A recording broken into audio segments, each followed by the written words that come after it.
द्वितीय दांव और वनवास, धैर्य, प्रतिज्ञा और समय की ताकत। नमस्कार दोस्तों, आज हम महाभारत की उस दुखद और महत्वपूर्ण कहानी के तीसरे भाग में पहुंच चुके हैं जहां हमारे प्रिय पात्रों का संघर्ष और भी गहरा होता है। इस कहानी में हम बात करेंगे पांडवों और कौरवों के बीच हुए दूसरे दांव के खेल की, जिसने पांडवों को 12 वर्षों के वनवास और 1 वर्ष के गुप्तवास का दंड दिया। साथ ही हम देखेंगे कि कैसे धैर्य और प्रतिज्ञा और समय की ताकत ने उनकी नियति को मोड़ा। तो चलिए पहले उन किरदारों से परिचय करा देते हैं जो इस कहानी के मुख्य नायक और खलनायक हैं। कौन है ये लोग? पांडव और कौरव दोनों ही कुरु वंश के राजकुमार हैं। पांडव 5 भाई हैं: युधिष्ठिर, भीम, अर्जुनन, कुल और सहदेव। इनकी मां का नाम कुंती और माद्री है।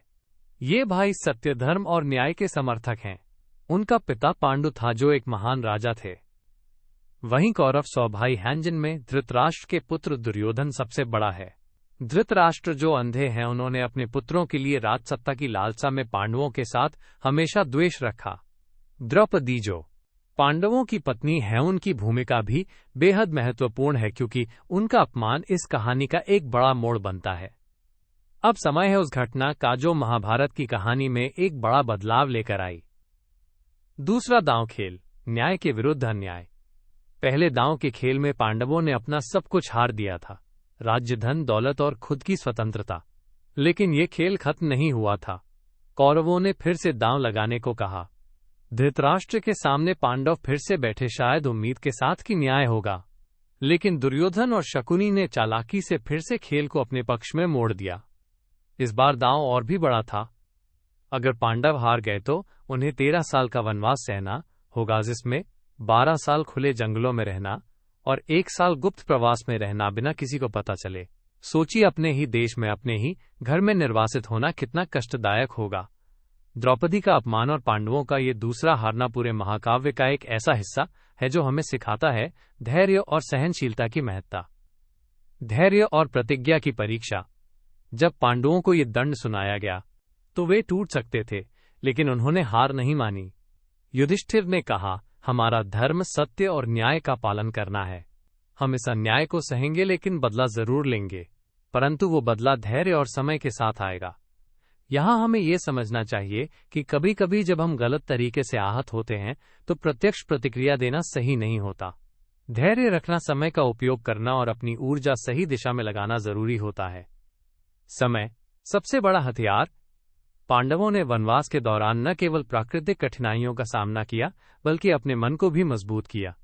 उन्होंने अपने ज्ञान को बढ़ाया, धर्म और योग का अभ्यास किया। समय के साथ उनका अनुभव और भी गहरा हुआ। वे जानते थे कि उनका समय भी आएगा जब न्याय होगा। यहां एक बात समझने वाली है, समय एक ऐसा हथियार है जिसे सही तरीके से इस्तेमाल किया जाए तो वो किसी भी अन्याय को समाप्त कर सकता है। जैसे एक किसान अपने खेत में बीज बोता है और धैर्य से फसल का इंतजार करता है, उसी तरह पांडवों ने भी अपने समय के बीज बोए। द्रौपदी की आवाज, प्रतीक, शक्ति और सम्मान। द्रौपदी जो कि पांडवों की पत्नी है, उन्होंने भी इस पूरे संघर्ष में अपनी शक्ति और सम्मान को कभी खोने नहीं दिया। उनका अपमान महाभारत की सबसे बड़ी त्रासदियों में से एक है, लेकिन उन्होंने धैर्य और साहस के साथ आगे बढ़ना सीखा। उनकी प्रतिज्ञाएं और आस्था पांडवों को और मजबूत बनाती हैं। धृतराष्ट्र का संघर्ष, पिता और राजा। धृतराष्ट्र जो अपने पुत्रों से प्रेम करते थे लेकिन न्याय और धर्म के बीच उलझे हुए थे, इस कहानी में उनकी भूमिका भी दिलचस्प है। वे चाहते थे कि परिवार में शांति हो, लेकिन कौरवों की लालसा और दुर्योधन की चालाकी ने उन्हें मजबूर कर दिया कि वे पक्षपात करें। इससे हमें ये समझ आता है कि कभी कभी रिश्तों और कर्तव्यों के बीच संतुलन बनाए रखना कितना कठिन होता है। हमारा संदेश दोस्तों, इस कहानी से हमें ये सीखने को मिलता है कि जब हम अन्याय का सामना करते हैं तो धैर्य रखना बहुत महत्वपूर्ण है। समय और सही सोच से हम अपने भाग्य को बदल सकते हैं। प्रतिज्ञाएं, चाहे वे कितनी भी कठिन क्यों न हो, में मजबूत बनाती हैं और हमारी दिशा तय करती हैं। जैसे पांडवों ने अपने वनवास के दौरान अपने मन और शरीर को मजबूत किया, वैसे हम भी अपने जीवन के संघर्षों में धैर्य और समझदारी से काम लें। याद रखें, समय के साथ सब कुछ ठीक हो सकता है, बस हमें इच्छा और धैर्य रखना होगा। अगले भाग में हम देखेंगे कि ये 13 साल के वनवास में पांडवों ने क्या क्या अनुभव किया और उनकी यात्रा कैसी रही। तब तक के लिए इस कहानी को अपने दिल में रखें और सोचें कि आपके जीवन में भी कैसे धैर्य और समय ने आपकी मदद की है। धन्यवाद दोस्तों, फिर मिलेंगे एक नई कहानी के साथ। तब तक खुश रहिए, सीखते रहिए और कहानियों के साथ जुड़े रहिए। जय महाभारत।